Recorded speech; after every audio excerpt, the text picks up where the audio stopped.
Hello viewers, welcome to Telugu audio stories. మీరు కనుక ఛానల్ని ఫస్ట్ టైం చూస్తున్నట్లయితే ఛానల్ని సబ్స్క్రైబ్ చేయండి, లైక్ చేయండి. అలానే ఈ స్టోరీపై మీ విలువైన ఒపీనియన్ని కామెంట్ రూపంలో తెలియచేయండి. ఇక కథలోకి వెళ్దామా? వీడియో చూస్తున్నందరూ కింద కనిపిస్తున్న హైప్ ఆప్షన్ నొక్కి వీడియోని ఎంకరేజ్ చేయండి. నీలాగా నేనేమి తలలు తీసి వాళ్ళకి పంపించలేదు. నువ్వు చేసిన వాటికి అరెస్ట్ చేసి లోపల వేయాలి నిన్ను.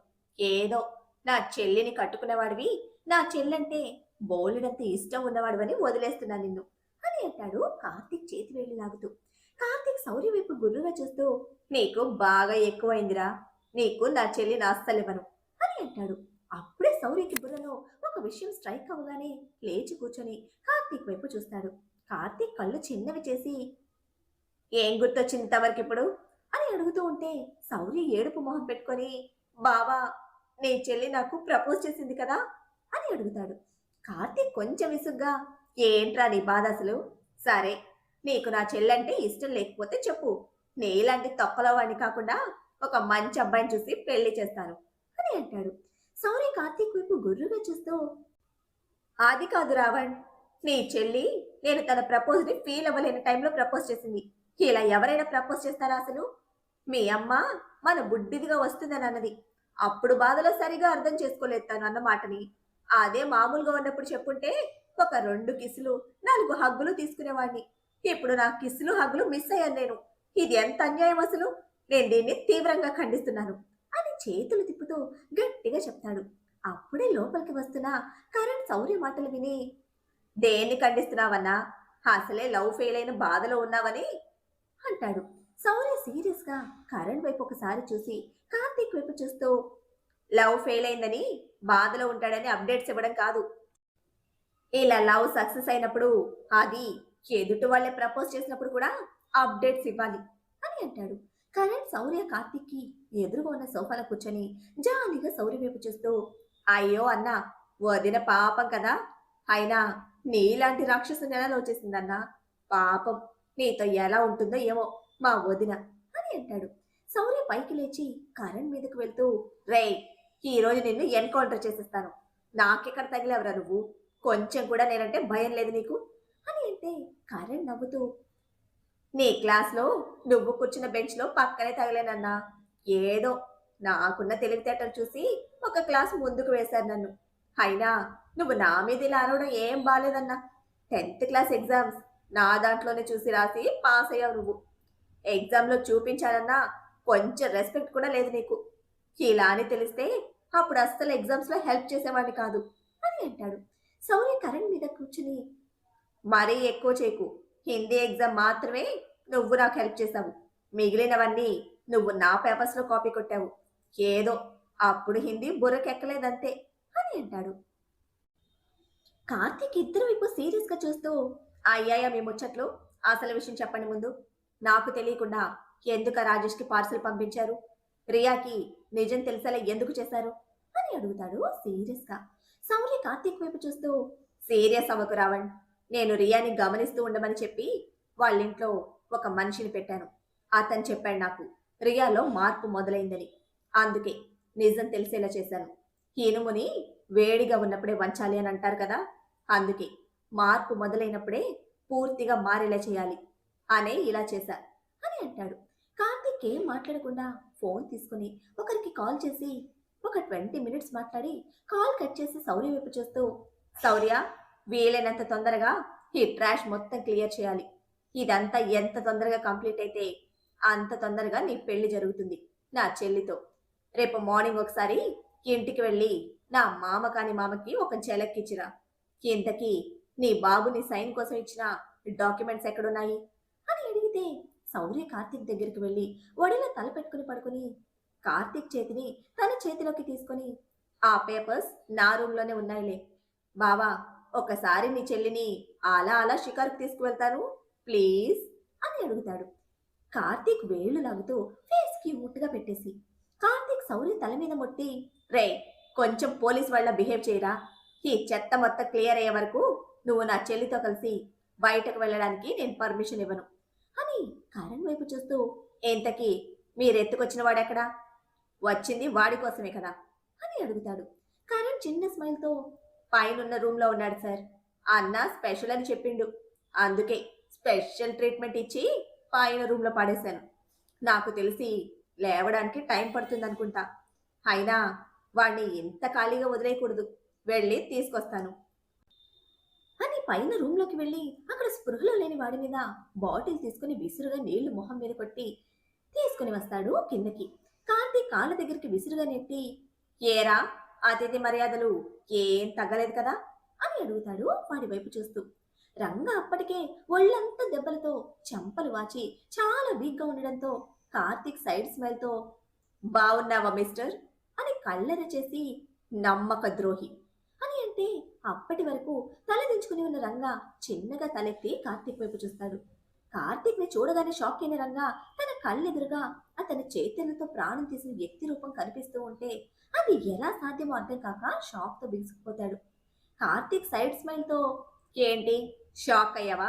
20 ఏళ్ల క్రితం హార్ట్ అటాక్ లా ప్లాన్ చేసి హత్య చేసిన కార్తికేయన్ రావణ్ ఎలా బతికొచ్చాడని ఆలోచిస్తున్నావా? నమ్మక ద్రోహి అని అడిగితే రంగా భయంగా కార్తీక్ వైపు చూస్తూ, బాబు నేను మీ తాతయ్యని కావాలని చంపలేదు. ఆ ప్రకాష్ వల్ల నేను ఆ రోజు అలా చేయక తప్పలేదు. నేను మీ తాతయ్యని చంపకపోతే ఆ ప్రకాష్ నన్ను చంపేస్తానని బెదిరించాడు. ఇంకా నేను ఈ పని చేస్తున్నందుకు నాకప్పుడు డబ్బు కూడా ఇచ్చాడు. ప్రాణ భయం ఇంకా డబ్బాసతో అలా చేశాను. తర్వాత అక్కడి నుంచి పారిపోయి వచ్చి ఇక్కడ సెటిల్ అయ్యాను బాబు. ప్లీజ్ దయచేసి నన్ను వదిలేయండి. ఇంకో నెల రోజుల్లో నా బిడ్డ పెళ్ళుంది బాబు అని బ్రతిమలాడటం మొదలు పెడితే కరణ్ కోపంగా రంగని లాగి ఒక్కటి పీకి, నీ బిడ్డకి పెళ్లి చేయాలని చూస్తే ఆ వచ్చిన వాడిని నిన్ను ఇద్దరిని పైకి పంపిస్తాను. వింధ్య నేను లవ్ లో ఉన్నాము. నీ కూతురు నీ దగ్గరికి వచ్చి నేనొకరిని లవ్ చేస్తున్నాను అని చెప్తే అప్పుడు నువ్వేం చేశావు? నా వింధ్యని ఈ చేత్తోనే కదా కొట్టావు అని అంటూ రంగా చేతిని తన చేతిలోకి తీసుకుని చేతిని వెనక్కి విరిచి, నిన్ను కోటీశ్వర్ల ఇంటికి పంపిస్తాను, ఇలా ఒకరి దగ్గర పని చేసేవాడికి ఇచ్చి పెళ్లి చేస్తానని ఎలా అనుకున్నావు? 100 మందికి ఉద్యోగాలు ఇచ్చేవాడిని ఇచ్చి పెళ్లి చేస్తానన్నావు కదా. కానీ ఇప్పుడు ఒక వెధవని తీసుకొచ్చి కట్టబెట్టడానికి రెడీ అయ్యావు. అసలు డబ్బుంటే చాలా వాడు ఎలాంటి వాడైనా పట్టింపు ఉండదా? ఒక సన్నాసిని తీసుకొచ్చి వింధ్య జీవితం నాశనం చేయాలని చూస్తున్నావు అని అంటాడు అతని చేయి విరుస్తూ. రంగ పెడుతున్న ఆర్తనాదాలు ఆ ఇంట్లో రీసౌండ్ లో వినిపిస్తూ ఉంటే కరణ్ రంగ వైపు కోపంగా చూస్తూ, ఏ నొప్పిగా ఉందా? మరి నీ కూతురు బాధ నీకు అర్థం అవ్వాలి కదా అని అంటే కార్తీక్ కరణ్ని ఆపుతూ, రే వదిలే అని అంటాడు. రంగ కార్తీక్ వైపు భయంగా చూస్తూ, బాబు ప్లీజ్ నన్ను వదిలేయండి. ఇంకోసారి ఎవ్వరిని బాధ పెట్టను బాబు. ప్లీజ్ నన్ను వదిలేయండి అని బ్రతిమిలాడితే కార్తీక్ కరణ్ని చూస్తూ, రే అతనితో మనకి చాలా పనుంది. ప్రస్తుతానికి వదిలే. వింధ్యతో నీ పెళ్లి జరుగుతుంది. రేపు వెళ్ళి నా చెల్లిని తీసుకురా. రితిక్ పెళ్లితో పాటు మీ పెళ్లి కూడా జరుగుతుంది అని చెప్తే కరణ్ రంగ వైపు కోపంగా చూస్తూ, ఎప్పటికీ వదిలేస్తున్నా ఒక్క చేత్తో. మళ్ళీ నా కాళ్ళు కడిగి ఆ నీళ్లు నీ నెత్తిన చల్లుకోవాలి కాబట్టి ఒక చెయ్యి తల ఉండడం ఇంపార్టెంట్ కదా. అందుకే నీ వల్ల నా వింధ్య ఇంకోసారి ఏడిస్తే మాత్రం అదే నీకు ఆఖరి రోజు అవుతుంది అని ఒక డెడ్లీ వార్నింగ్ ఇస్తే కార్తీక్ రంగ ఎదురుగా కూర్చొని, జరిగింది మొత్తం వివరంగా చెప్పు అని ఫోన్లో వీడియో ఆన్ చేసి కరణ్ చేతికిస్తాడు. రంగ భయంగా కార్తీక్ వైపు చూస్తూ మౌనంగా ఉంటే కరణ్కి కోపం వచ్చి, ఇప్పుడు నిజం చెప్పమని బ్రతిమిలాడాల నిన్ను అని లాగి ఒక్కటి కొడితే పక్కకి తూలిపడి భయంగా లేచి కూర్చొని కార్తీక్ వైపు చూస్తూ జరిగింది చెప్తాడు. కరణ్ అది మొత్తం రికార్డ్ చేసి ఫోన్ కార్తీక్ ఇచ్చేసి రంగని లాక్కుని వెళ్ళి ఒక రూమ్ లో పడేసి డోర్ లాక్ చేసి వచ్చి శౌర్య పక్కన కూర్చుంటే కార్తీక్ శౌర్యని చూస్తూ, శౌర్య వీలైనంత త్వరగా మొత్తం చెత్తంతా క్లియర్ చేయాలి. నా తిక్కలతో కొత్త లైఫ్ స్టార్ట్ చేయాలి. మొత్తం క్లియర్ అయ్యాక నా తిక్కలు నేను మాత్రమే ఒక నెల రోజులు ట్రిప్ వేస్తాను. 1 మంత్ ఆఫీస్ మొత్తం మీరే చూసుకోవాలి. అలాగే సండే రితిక్ కరణ్ల పెళ్లి ఏర్పాట్లు చూడు. నేను ఒక 2 రోజులు కొంచెం బిజీ, ఇంపార్టెంట్ మీటింగ్స్ ఉన్నాయి. ఇంకా అత్త నువ్వు ఆ ఇంటికి వెళ్లాల్సిన అవసరం లేకుండానే ట్రాష్ మొత్తం క్లియర్ చేద్దాం. ఇంకా మీరు ఆ ఇంటికి వెళ్ళడం నాకు ఇష్టం లేదు. ఇప్పటి వరకు తప్పక అక్కడే ఉన్నారు. ముందు నువ్వు ఒకసారి వెళ్ళి ఒక ఝలక్ ఇచ్చేసిరా. కరణ్ నువ్వు మిగిలిన ముగ్గురిని రేపటికి ఎత్తుకుని వచ్చేయి. ఇప్పుడు మీటింగ్ ఒకటి ఉంది, అటెండ్ అవ్వాలి. మీరు చేయాల్సిన పనులు చేసి ఇంటికి వచ్చేయండి. నాకు ఒక 2 అవర్స్ పడుతుంది మీటింగ్‌కి అని చెప్పేసి వెళ్ళిపోతాడు. కరణ్ శౌర్య వైపు చూస్తూ, బ్రో నేను వెళ్ళి ఒకడిని ఎత్తుకొస్తాను. ఆల్రెడీ మన వాళ్ళు వాడి దగ్గరే ఉన్నారు అని వెళ్ళిపోతే శౌర్య కూడా ఇంటికి స్టార్ట్ అవుతాడు. ప్రకాష్కి ఒక ఝలక్ ఇచ్చేసి రావడానికి. శౌర్య ఇంటికి వెళ్ళేసరికి కరణ్తో కలిసి అక్కడే ఉండే కార్తీక్ శౌర్యల మనిషి శౌర్య దగ్గరికి వచ్చి, సార్ పెద్ద సార్కి ఏదో బాక్స్ తీసుకుని వచ్చి గార్డెన్లో పెట్రోల్ పోసి కాల్చేశారు. మమ్మల్ని ఎవ్వరినీ అటువైపు రానివ్వలేదు. తర్వాత సార్ వెళ్ళిపోయాక చూస్తే అక్కడ ఏం కాల్చారో కూడా అర్థం కాలేదు అని చెప్తే, సరే నేను కనుక్కుంటాను అదేంటో, నువ్వు జాగ్రత్తగా వాచ్ చేస్తూ నాకు అప్డేట్స్ ఇవ్వు అని ప్రకాష్ ఏం కాల్ చేశాడో తెలుసు కాబట్టి సైడ్ స్మైల్తో లోపలికి వెళ్తాడు. ప్రకాష్ కిందెక్కడ కనిపించక పైకి వెళ్తే ప్రకాష్ అతని రూమ్లో కూర్చొని ఆలోచిస్తూ కనిపిస్తాడు. డోర్ కొంచెం తెరిచి ఉండడంతో శౌర్య ప్రకాష్ను ఒకసారి చూసి చుట్టూ చూసి పైన రూమ్లోకి వెళ్ళి ఫోన్ తీసుకుని ప్రైవేట్ నెంబర్ నుంచి అతనికి కాల్ చేస్తాడు. కాల్ కట్ అయ్యే టైంకి ఆలోచనల నుంచి తేరుకొని కాల్ అటెండ్ చేస్తాడు ప్రకాష్. ప్రైవేట్ నెంబర్ చూసి కొంచెం భయంగానే. శౌర్య నవ్వుతూ, ఏంటి కాల్ అటెండ్ చేయడానికి ఎంతసేపు? భయం తగ్గింది కదా నీకు, అందుకే ఫోన్ చేస్తే వెంటనే ఎత్తలేదు అని అడిగితే ప్రకాష్ కొంచెం కంగారుగా, అలాంటిదేమీ లేదు అని అంటుంటే శౌర్య గట్టిగా నవ్వుతూ, సర్లే ఇంతకీ కార్తికేయన్ రావణ్ పంపించిన సర్ప్రైజ్ గిఫ్ట్ నచ్చిందా నీకు? అలాగే నేను అవినాష్కి పంపించిన గిఫ్ట్ కూడా నచ్చిందా? ఒకవేళ నచ్చకున్నా మీరు చేసేదేమీ లేదులే. ఇప్పుడు మీకు కూడా ఒక సర్ప్రైజ్ ఇద్దామని నేను కాల్ చేశాను. ఒక 5 నిమిషాల్లో నీకొక పార్సిల్ వస్తుంది. అప్పటి వరకు మనం ఒక చిన్న గేమ్ ఆడుకుందాం అని అంటే ప్రకాష్ వణుకుతున్న గొంతుతో, గిఫ్ట్ ఏంటి, గేమ్ ఏంటి అని తడబాటుగా అడుగుతూ ఉంటే శౌర్య నవ్వుతూ, కంగారు పడకు ప్రకాష్, నేను చెప్తాను కదా. నేను నీకు గేమ్ రూల్స్ చెప్తాను, జాగ్రత్తగా విను. మొదటిది, నేను చెప్పింది చెప్పినట్టు తూచా తప్పకుండా పాటించాలి. 2, చెప్పింది టైం తీసుకోకుండా వెంటనే చేయాలి. 3, నేను చెప్పింది ఎందుకు ఏమిటని అడగకుండా చెప్పినట్టుగా చేయాలి. వీటిల్లో నువ్వు ఏ రూల్ బ్రేక్ చేసినా కూడా నెక్స్ట్ మినిట్ నీ గురించిన నిజాలు సోషల్ మీడియాలో హల్చల్ చేస్తాయి అని అంటాడు. ప్రకాష్ భయంగా, వద్దు వద్దు, నువ్వు చెప్పినట్టే చేస్తాను నేను అని అంటే శౌర్య నవ్వుతూ, సరే నీకిప్పుడు వాట్సాప్లో నేను పంపించినవన్నీ ఒక నెంబర్కి సెండ్ చేయాలి అని నెంబర్ చెప్పి ఒక 2 ఆడియోలు ఒక వీడియో సెండ్ చేసి, యువర్ టైం స్టార్ట్స్ నౌ, 1 మినిట్లో అవన్నీ సెండ్ అవ్వాలి కానివ్వు అని అంటే ప్రకాష్ డౌట్గా, ఏంటవన్నీ అని అడుగుతాడు.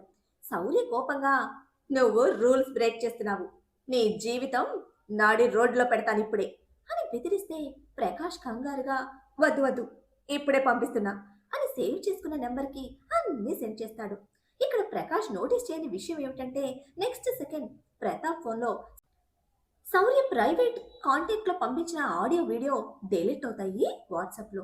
శౌర్య నవ్వుతూ, గుడ్ బాయ్, ఇప్పుడు ఇంకొక పని ఏంటంటే ఆ నెంబర్కి కాల్ చేసి నువ్వు నాకు 10 కోట్లు ఇవ్వకపోతే ఈ వీడియో ఆడియో సోషల్ మీడియాలో పెడతానని చెప్పాలి అని అంటే ప్రకాష్ భయంగా, నేను చేయను అని అంటాడు. శౌర్య నవ్వుతూ, సరే అయితే ఒక 10 నిమిషాల్లో నీ కొడుకే వచ్చి నిన్ను ఎన్కౌంటర్ చేస్తాడు సోషల్ మీడియాలో వైరల్ అయ్యే న్యూస్ చూసి అని చెప్తే ప్రకాష్ భయంగా, వద్దు, నేను ఇప్పుడే నువ్వు చెప్పినట్టు చేస్తాను అని వెంటనే ఆ నెంబర్కి కాల్ చేసి అవతల వ్యక్తి కాల్ అటెండ్ చేయగానే కాల్ మెర్జ్ చేసి శౌర్య చెప్పినట్టే అవతల ఉన్న వ్యక్తి ఎవరో కూడా తెలుసుకోకుండా అతన్ని బెదిరించి కాల్ కట్ చేస్తాడు. శౌర్య నవ్వుతూ, గుడ్, ఇలానే ఇంకొకటి ఇప్పటికి ఫైనల్గా చెప్పినట్టు చెయ్యి బుద్ధిగా అని. ఇప్పుడు అజయ్ కృష్ణకి కాల్ చేసి మీ వైఫ్ని కిడ్నాప్ చేయబోతున్నాను అని చెప్పు, నీ ప్రైవేట్ నెంబర్ నుంచి కాల్ చేసి అని అంటాడు. ప్రకాష్ బెదిరిపోయి, ప్లీజ్ ప్లీజ్ వద్దు, ఇలా నేను చేయలేను, ఏదైనా తేడా వస్తే అజయ్ కృష్ణ గారు నన్ను చంపేస్తారు అని అంటే శౌర్య నవ్వుతూ, ఇంకో ఆప్షన్ లేదు, నువ్వు చేసి తీరాల్సిందే, కానివ్వు, ముందు అజయ్ కృష్ణకి కాల్ చేయి అని అరుస్తాడు బేస్ వాయిస్లో. ప్రకాష్ శౌర్య కమాండింగ్ వాయిస్కి భయంతో వెంటనే ఇంకో ఫోన్ తీసుకొని ప్రైవేట్ నెంబర్ నుంచి కార్తీక్కి కాల్ చేస్తాడు. శౌర్య చెప్పినట్టే చెప్తాడు ప్రకాష్. కార్తీక్ కాల్ అటెండ్ చేయగానే కార్తీక్ సీరియస్ గా, రే, ఎవడ్రా నువ్వు? నీకెంత ధైర్యం ఉంటే ఈ అజయ్ కృష్ణ వైఫ్ ని కిడ్నాప్ చేస్తానని అంటావు? నీకు ఇప్పటి నుంచి కౌంట్ డౌన్ స్టార్ట్ అయింది. రేపు ఈ టైంకి నిన్ను చంపేస్తాను అని కాల్ కట్ చేస్తే ప్రకాష్ కార్తీక్ చెప్పిన దానికి భయపడుతూ, ఇప్పుడు నేను ఏం చేయాలి, ఎలా తప్పించుకోవాలి అని ఆలోచిస్తూ ఉంటాడు.